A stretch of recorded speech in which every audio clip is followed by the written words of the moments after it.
La resistenza del forte di Usoppo, aprile-ottobre 1848, è una vicenda della prima guerra di indipendenza che non trova spazio nei manuali di storia e fuori dal Friuli rimane sconosciuta ai più. Eppure si tratta di una pagina epica del Risorgimento nazionale che vide la strenua opposizione friulana agli austro-ungarici, tornati presto al contrattacco dopo essersi ritirati.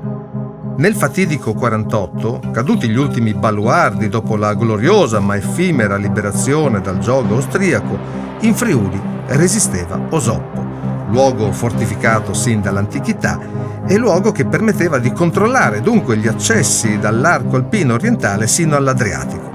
Non per caso, dunque, la Rocca Osovana era già stata cornice di eventi storici quali la difesa longobarda contro gli Avari all'inizio del VII secolo o la resistenza delle milizie della Serenissima contro gli imperiali austriaci nel 1514, guerra della Lega di Cambrai.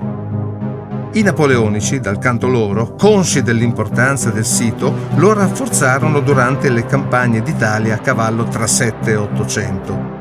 All'inizio del Novecento, poi, la fortezza, che di lì a pochi anni sarebbe stata luogo di combattimenti della Grande Guerra, fu inserita, aggiungendovi altre costruzioni, nel sistema difensivo dell'Alto Tagliamento Val Fella. Durante la Resistenza, sul confine orientale, infine, le formazioni cattoliche e liberali scelsero di denominarsi Osoppo, associando idealmente due, risorgimenti. Il risorgimento vero e proprio è appunto la Resistenza.